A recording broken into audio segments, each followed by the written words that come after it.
why we're PTK! Thanks for watching. This is our HIA project to raise awareness for homelessness. Hi, my name's Thomas Ferguson, and today we're interviewing Cody to spread awareness to her story. My name's Thomas, and you're Cody? Yes. Okay, so where are you originally from? Kosciuszko, Mississippi. What was the most challenging part of the transition from being homeless to being housed? That's a good question. Routine. When you're on the street and you're homeless, you live in a constant state of fight or flight. So when you finally have found yourself in a position, in a place where you can breathe and you can inhale and you're safe, you can actually eat like so many things that are taken for granted on a daily basis, Yeah. by some. It's getting in the routine of even just discipline, making your bed every day. Like those are things that do come natural on the aspect of you finally have a bed. You finally have, it's something to make up, so you're proud of that. But stepping back out there, that routine, when your body, being homeless is an exhausting mindset. And you haven't always keep on Yes. going, there's no stop. Right. So when you finally can, you're really playing catch up on so many levels mentally and even physically, because you're pushing your body so much when you're out there. You're walking, you're not riding, it's just a totally different world. Though all of the beautiful things come with finally having that roof over your head and you're celebrating so many things at the same time, you're learning to live again. Yeah. You're learning how to put those things in order. Priorities are obviously first. It's very overwhelming. It's very overwhelming for sure. And you have a fear in the back of your mind to a certain extent of how long will that even last. Yeah. Because, embracing the moment at first, it's too good to be true because you've lived the opposite for so long. But when you finally embrace that moment, it's like, okay, so you don't want to mess up. You don't want to make any mistakes because you never want to have to fall back and go back into what you just survived coming out of. So what was your motivation or inspiration or hope that kept you going while being homeless? God? What was your life before coming homeless? Feel like, if anything, this can help others because the emotions are real, Yes, ma'am. Okay, I'm sorry, can you ask me? Yes, ma'am. It's what was your life before becoming homeless? So I've been married for 10 years. Just to back up, at 19, I modeled in New York for 2.5 years. I had 2 children. I was married for 10. So I had what I thought was an amazing life. I had a lot of plans that was disrupted. And I came home one day and my spouse had another woman that was in my home and she was pregnant. So my entire world got turned upside down. And in the midst of that, God did something in my life. So I was going through, right before the homelessness hit, I was going through a state in my marriage where God had called me directly toward Him, and my husband was running directly toward the world. So that put us running 2 different directions, With that being said, when I left everything behind. And the car that I did have was actually towed from a friend's house, so I didn't have transportation. Those 2 aspects was the beginning of my spiral, personally. Everything I knew for 10 years was gone. Then no way to travel, get a job, keep a job, anything. That left me in a state of stay where you can stay, live where you can live. You find yourself in many places you don't need to be in, but just to have a roof, and then that turns into you can't do that either. So you just live scattered. It's like a couch and then a room, and then who can you trust? That's when it starts gravitating. And in that time frame, that's whenever I picked up alcohol. Just taking in everything, not knowing how to handle everything. I knew for a fact that God was real. I knew for a fact that God was with me, but my surroundings weren't changing. Every effort I was making wasn't changing, so I just dove deeper into the alcohol. Yes, it's in those moments that I've learned through being homeless and that the way that things, you know, we all have some type of a pattern that has hit us at some point, some type of a storm. It may not have started out as large, but then if you don't listen the first time, you're gonna have another storm. It might be a little bit bigger. If you don't listen that time, you might go through another one, and that one may not be the one you make it out of. Yes, You ma'am. know, with that being said, this was a storm that shook me, but it broke me in such an aspect that that's where His light did shine in. That's where His love did shine in. You know, yeah. So, despite all of the bad that came with the homelessness, it left my dependence solely on Him, fully on Him, and what He could do. Yes, You ma'am. know, because there was nothing that I could do. With what misconception / stigma do people have about homelessness that you would like to dispel? Well, first and foremost, and these were things that I've heard, and then things that I've learned from being out there myself. No one chooses to be homeless, first of all. No one chooses to be homeless. No, I do not care, even if there are, even if mental disability is in play. No one would ever choose that lifestyle. And everyone that's homeless is not an addict. That's not true either. You know, that spiral for me would have never started if I'd had a home. I mean, that's the whole root of it. You know, that was your safe place, your safe haven.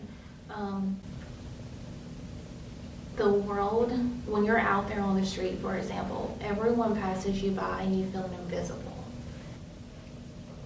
So if you notice, if you ever approach a homeless person and you go to offer them food, the second you hand it to them, usually they'll say, "God bless you."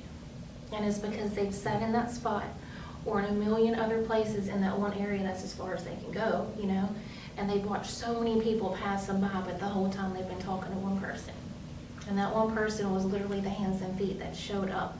Even if they didn't know what to pray to God in the moment, God knows what we feel. He knows our hearts and what we need, even when we don't know what we need. So for society to keep passing people up and to do it on the aspect of, oh, well, they had to have done something to get there. That's not true. That's not true. It's just simply not true. And so many homeless people do not have family to help them. They don't have a father or a mother, whether they're deceased, whether they're not close. I mean, a million little things can destroy families, especially in this day and time. But none of that has anything to do always with why that person ended up there. They just don't have the resources or the help or anyone to check in on them, anyone to be consistent in their life. You know, They don't have no one to talk to. right. And it takes someone homeless to really understand what it's like being homeless, truly. But you said you were from New York.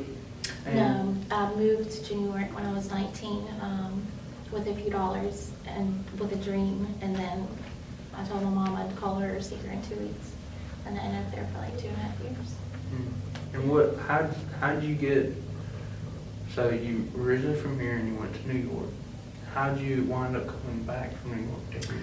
Relationships, who was later my husband. He was still here, and I wanted to come home and have a family. That wasn't a place to have a family, you know, not New York City.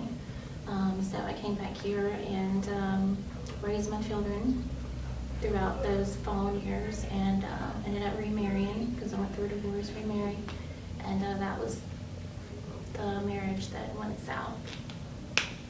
I didn't have a backup plan. Yes, ma'am. Yeah, I mean, you plan for those things to last. That's the point of getting married. You know, you don't ever foresee things going south with that. But God steps in and He changes everything. So, based on all we've talked about, what advice would you give to someone who is homeless and is seeking help?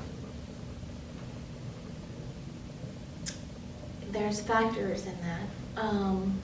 I just say that because I know as a woman, the few times that I tried reaching out for help, it was hard to find places for women if you didn't have children that were with you. So that's hard as far as the world's concerned. The counties, depending on what places are out there. For me, it was so different. When I needed a place to stay and I needed a roof before the addiction set in, it wasn't there because I didn't have an addiction. So it's like, well, what are you supposed to do, you know? Yes, ma'am. And then by the time I had an addiction, it's like, okay, well, the second I hit rehab, which was Home of Grace in Gaucher, then yeah, like not only was I there to get help, but I finally had a roof. So it's like the two come together for me at the same time. So I can speak from a perspective, if you've been in addiction, then the first place to go, first thing to do would be to get help through a rehab, preferably a faith-based rehab. That's my personal opinion. Yes, ma'am. I say faith-based because they're going to keep you in the Word of God, and so much of that pain that triggered the addiction or whatever that made you run from people, when you can spill that all out to the Lord while you're receiving healing and getting away from them. You're in just a rehab. They may have 12 steps. They may have certain things for people to go through, but if God's not in it, you know what I'm saying? Yeah. Then I've seen so many people that end up going back and they don't understand why they've been in rehab like 13 times. Yes, ma'am. 13 times is a lot to go through rehab, and then they think something's wrong with them. Something wrong with them. It's just that's a bondage, and only God can deliver us from such things, you know. Then you've got people on the street that don't realize that it's bondage. They think something's wrong with them, but again, they're buried in pain. So, and once you've been out there long enough, things can be so dark. Because you've been, like you were saying, you know, because you've been in that state for so long, that it's hard for a person's mind to think. It's like they've exhausted all aspects. And they don't have time to think about Right, they're just that. They're fighting to just survive. keeping Yeah. it going. And even telling others, asking for help. When you've been told no so many times, You just stop. you stop. Absolutely, you stop. And you begin to feel like a burden. Because you can see the look. I remember just seeing the looks on people's faces, like so much so that I finally would walk and just hold my head down. I would watch where I was going, but I didn't want to look at anybody.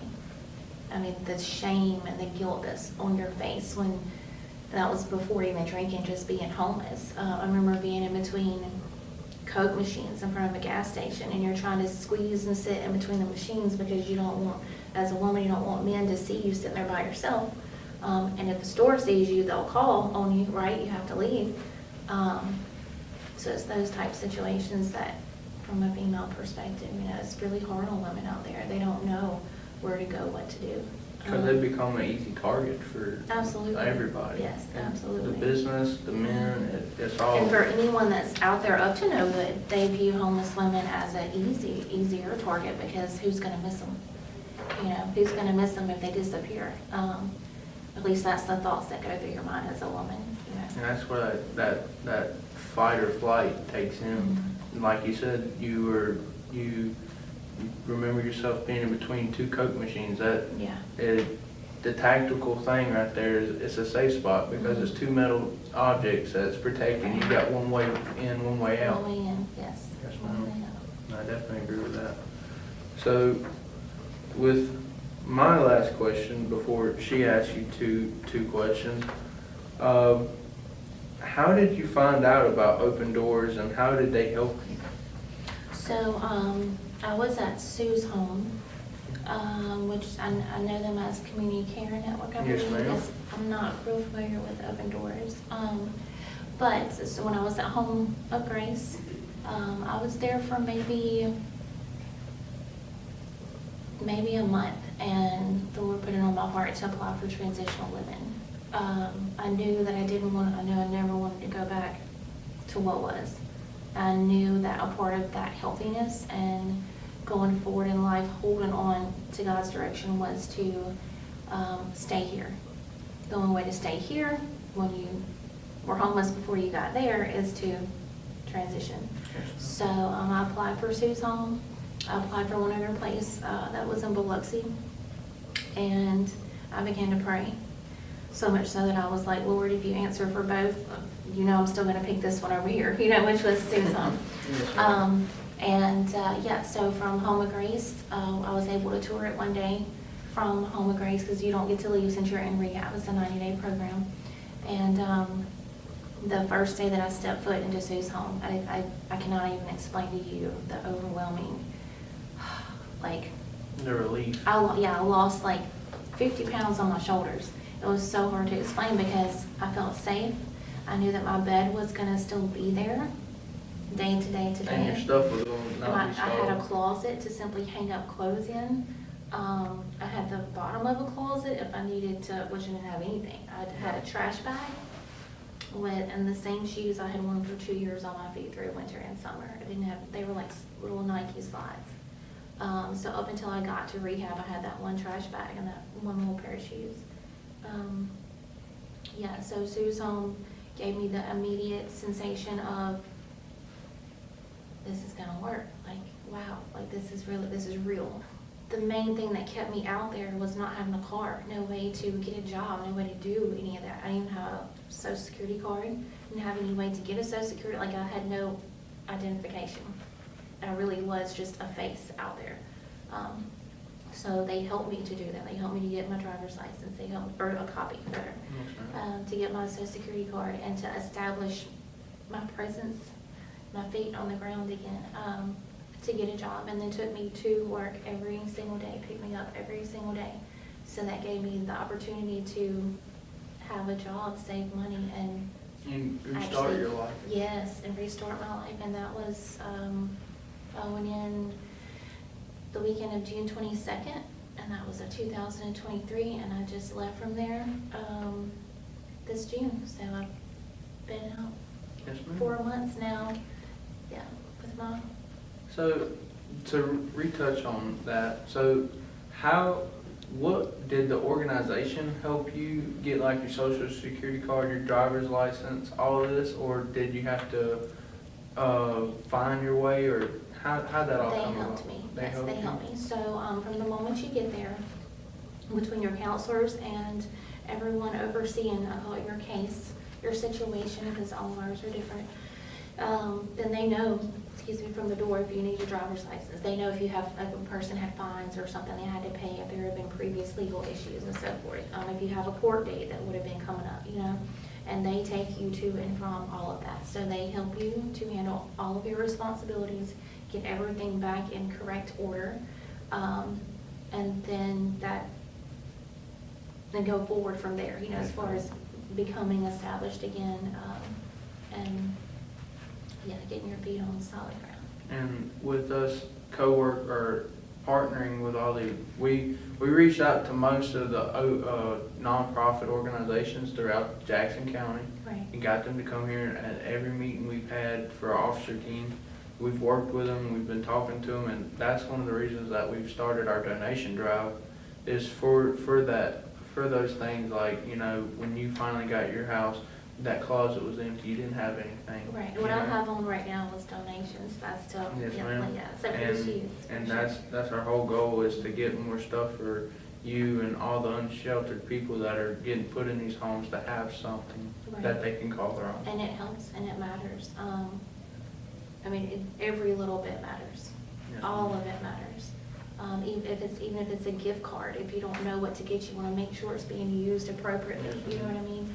All those things matter, because everyone's situation is different. Like for me, it was moving into an RV, so I didn't have a lot of room to put anything, but it was a roof, you know what I mean? So It's shelter. It's shelter, yes, Keep it's you a safe place, and it's what I call my home, With that being said, though, everyone's needs are different. I do live on my own, my sons are grown, so I think what you guys are doing is absolutely awesome. Thank you. Absolutely. But awesome. we're more proud of you for being here where you got today. Thank you. That's all because of God. Yes, ma'am. You want a hug? Yes, thank you. Oh, that makes me miss my son.